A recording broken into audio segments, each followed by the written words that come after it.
It's Nicholas who's demonstrating the evenness gathering team and the people guiding. It's comedy night. Cracking up. Gentlemen, 50 years of a country and we're still discussing tribe rather than the building of a nation, of a state. Honor. Well, it's a monitor which always likes to bring up tribalism. I mean, I saw you recently talking about some army positions and what have you. Look, for me, recently, my thinking is that I think tribalism is an organic reality and it's necessary. And there are both good and bad things that can come out of tribalism. In fact, it can be a good way to harness energies for common good. The only difference is it should not be used to disadvantage others. That being the fact, my belief is that Uganda is not going to stop being tribal. In fact, becoming more tribal. There are a lot of tribal associations. You go to many businesses, private businesses, and almost 90% of the employees are from the tribe of the owner, right in the middle of the city. Supermarkets, what have you. These are realities. So the only what we need to fight and perhaps should be put in the law, in the constitution and what have is that tribes are a reality and they should become a basis for positive development, especially in the allocation of resources, public resources and public positions. Maybe we need proportional representation. Quota system. Yes, like absolutely. The university. Because there is one issue which is being used, the issue of qualifications. Only one ethnic group in this country can produce enough qualified people. Which is so that? If that no, I'm saying even which is that? I'm saying any. Even if you took Makanda, it is actually. So you can actually populate the whole public offices with one ethnic group of people who are holding masters, PhDs, and if that's the only argument, you are deceiving yourself. Does it matter if they are competent? As we go to 50 years, we need proportional representation and proportional sharing of national resources. Otherwise, you cannot stop people from being tribal because they are practicing it in their homes, in their businesses. So what do you expect when they get to public office? Angelo, you previously raised the Ghana model.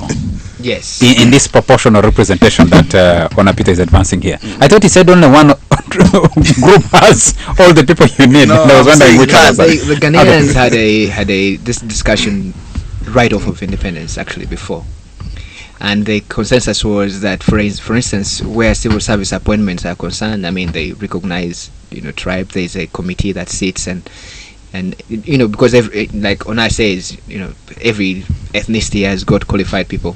So to balance the civil service, they select particular key positions on a basis of negotiation.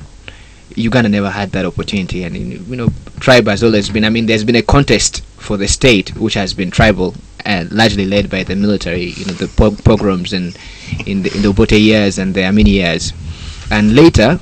When the present government came around, it sort of demonized the discussion of tribe as a political tool. But if you lift the veil, it continued at pace. We did a study in 2008, which took all the census information, and which likely has information on what households own and what they consume, and did a regression.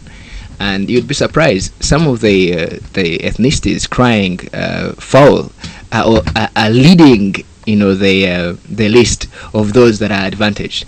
I think that the question of tribe, and I agree with Onai, is that tribe becomes a problem where your politics emphasizes patronage, and if you're running a patronage system, it always favors co-ethnics, whether it's a small business or you're running a government. Just want to say something. Sure. I think tribalism is a big problem for our country, in large part, to a great degree, in fact, because one man has ruled this country for 26 years.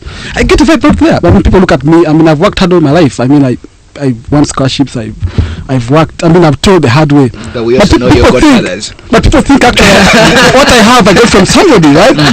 So really, Angelo, if we had had a change of government 5 years ago, another change of government before that, maybe 10 years ago, it will be different. And I think the vibe out there is driven in large part by the feeling that one tribe of this country, even if it's true or not, one part of the country, perhaps you could say tribe part, but this feeling out wise that one part of the country seems to be benefiting politically as well as economically at the expense of others, and it's a big deal.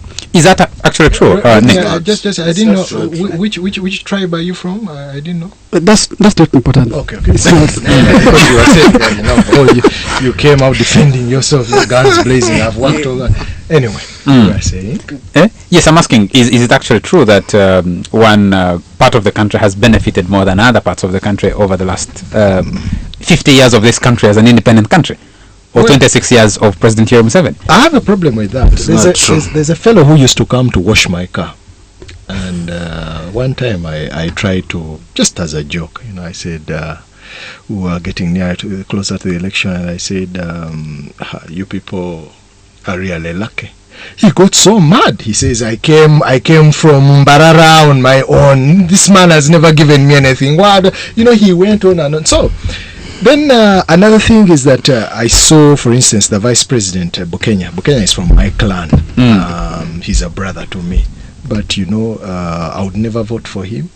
I was really happy when I saw him being carried off to jail. He's from my tribe, from my clan. So this thing that you're talking proportional representation. When the president is writing out and balancing his books, he says this one is representing Baganda. This is Catholic represents. No, but let's forget about ministers. Ministers are an overrated institution. There are other critical so for issues. me, what I really think is that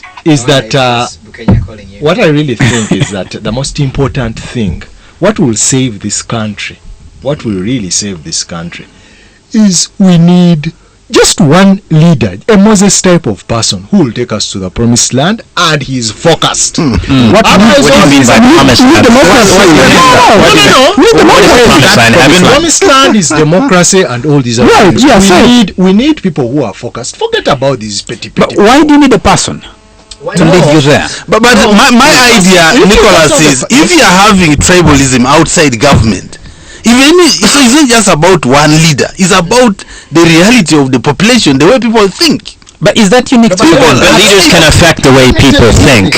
I personally don't really mind who will lead me or whatever, as long as I can get services. Those are really, really important things. That is what is important to me. I get the services, I get justice, I get, But the problem in this country is that whether you have there is a certain clique.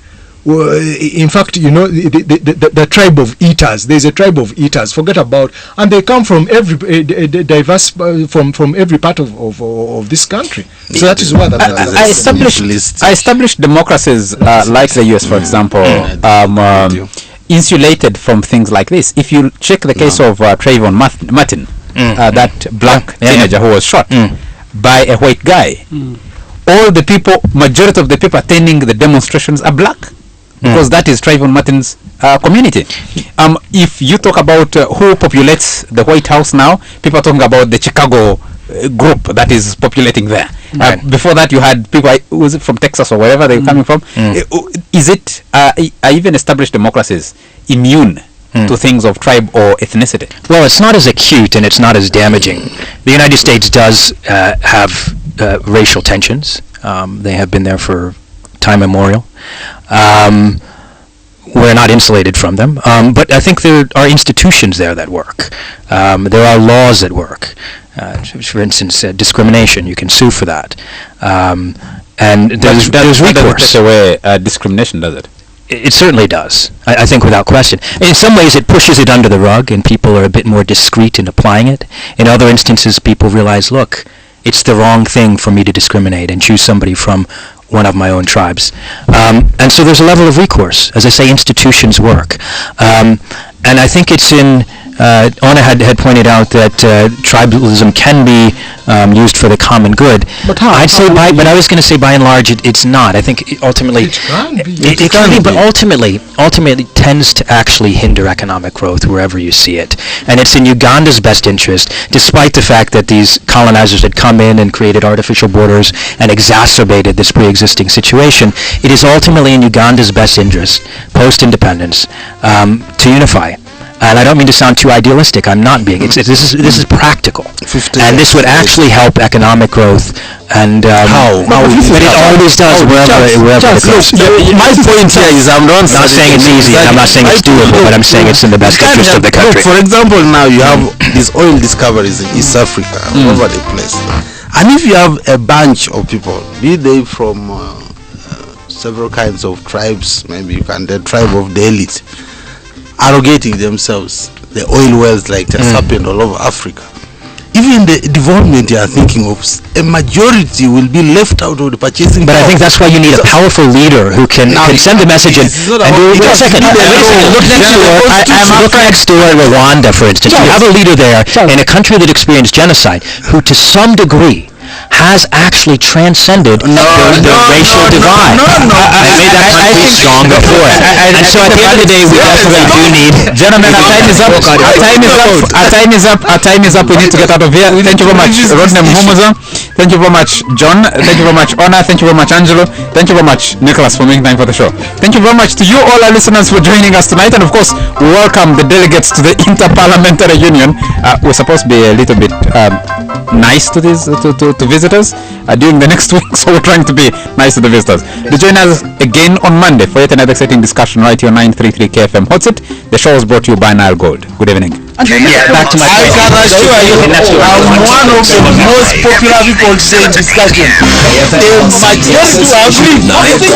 A crystal malt lager beyond an ordinary malt.